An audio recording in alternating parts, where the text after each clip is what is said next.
ಕಾರಾಗೃಹದಲ್ಲಿ ಉಗ್ರರು ರೇಪಿಸ್ಟ್ಗಳು ಬಿಂದಾಸ್ ಲೈಫ್ ಅನ್ನ ಲೀಡ್ ಮಾಡ್ತಿದ್ದಾರೆ. ಜೈಲಧಿಕಾರಿಗಳ ಮೇಲೆ ಸಿಎಂ ಸಿದ್ದರಾಮಯ್ಯ ಅವರೀಗ ಫುಲ್ ಗರಂ ಆಗಿದ್ದಾರೆ. ಕಾರಾಗೃಹದಲ್ಲಿ ಉಗ್ರರು ರೇಪಿಸ್ಟ್ಗಳು ಬಿಂದಾಸ್ ಲೈಫ್ ಅನ್ನ ಲೀಡ್ ಮಾಡ್ತಿದ್ದಾರೆ. ಹೇಳೋರಿಲ್ಲ ಕೇಳೋರಿಲ್ಲ, ಆ ರೀತಿ ಆಗಿದೆ ಜೈಲಿನ ಪರಿಸ್ಥಿತಿ. ಜೈಲಧಿಕಾರಿಗಳ ಮೇಲೆ ಸಿಎಂ ಸಿದ್ದರಾಮಯ್ಯ ಅವರೀಗ ಗರಂ ಆಗಿದ್ದಾರೆ. ಗೃಹ ಇಲಾಖೆ ಹಿರಿಯ ಅಧಿಕಾರಿಗಳ ಜೊತೆ ಮೀಟಿಂಗ್. ಕಾರಾಗೃಹದಲ್ಲಿ ಅಕ್ರಮ ಚಟುವಟಿಕೆಯ ಹಿನ್ನೆಲೆ ಈ ಒಂದು ಸಭೆಯಲ್ಲಿ ಸಚಿವ ಪರಮೇಶ್ವರ್ ಅಧಿಕಾರಿಗಳು ಭಾಗಿ. ಕಾರಾಗೃಹದಲ್ಲಿನ ಕೈದಿಗಳ ಪಾರ್ಟಿ ವಿಡಿಯೋ ಎಲ್ಲೆಡೆ ವೈರಲ್ ಆಗಿತ್ತು. ಅಧಿಕಾರಿಗಳಿಗೆ ಬಿಸಿ ಮುಟ್ಟಿಸಲಿರುವ ಸಿದ್ದರಾಮಯ್ಯ. ಜೈಲಾಧಿಕಾರಿಗಳು ಸಿಬ್ಬಂದಿ ಮೇಲೆ ಕ್ರಮಕ್ಕೆ ಸೂಚನೆ.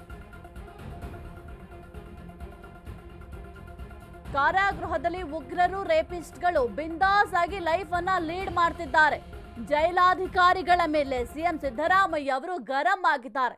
ಇನ್ನು ಕೆಲವೊಂದಿಷ್ಟು ವಿಡಿಯೋಗಳು ಸೋಷಿಯಲ್ ಮೀಡಿಯಾದಲ್ಲಿ ಭಾರಿ ವೈರಲ್ ಆಗಿತ್ತು.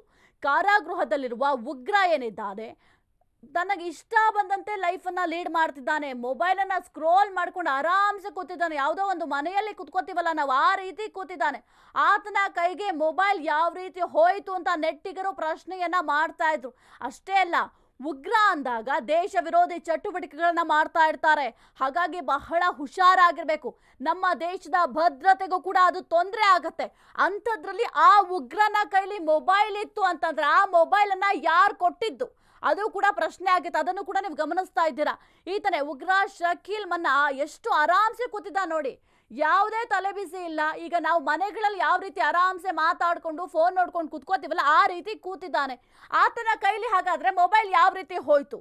ದೇಶದ ಭದ್ರತೆಗೆ ಅದು ತೊಂದರೆ ಆಗತ್ತೆ. ಅಲ್ಲಿರುವ ಸಿಬ್ಬಂದಿಗಳಿಗೆ ಅದು ತಲೆಗೆ ಹೋಗ್ಲಿಲ್ವಾ ಅಂತ, ಅಥವಾ ಅರ್ಥ ಆಗ್ಲಿಲ್ವಾ, ಅಥವಾ ಅವರ ಅರಿವಿಗೆ ಬರ್ಲಿಲ್ವಾ ಈ ಒಂದು ವಿಚಾರ ಅಂತ?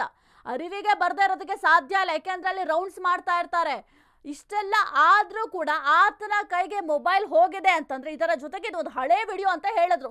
2022 2025 ವಿಡಿಯೋ ಅಂತ ಹೇಳಿದ್ರು.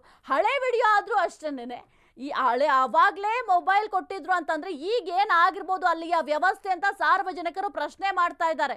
ಇನ್ನು ರೇಪಿಸ್ಟ್ಗಳು ಕೂಡ ಬಿಂದಾಸ್ ಲೈಫ್ ಲೀಡ್ ಮಾಡ್ತಾ ಇದ್ದಾರೆ. ಕೈಯಲ್ಲಿ ಮೊಬೈಲ್ ಇಟ್ಕೋತಾರೆ, ತಮಗೆ ಇಷ್ಟ ಬಂದಂತ ಅಡುಗೆ ಮಾಡ್ಕೊಂಡು ತಿಂತಾರೆ. ಹೇಳೋರಿಲ್ಲ ಕೇಳೋರಿಲ್ಲ. ಜೈಲಧಿಕಾರಿಗಳಂತೂ ಪ್ರಶ್ನೆ ಮಾಡ್ಲಿಕ್ಕೆ ಹೋಗ್ತಾ ಇಲ್ವಾ ಅನ್ನೋ ಪ್ರಶ್ನೆ ಕೂಡ ಮೂಡ್ತಾ ಇದೆ. ಜೊತೆಗೆ ಎಣ್ಣೆ ಪಾರ್ಟಿ ಬೇರೆ.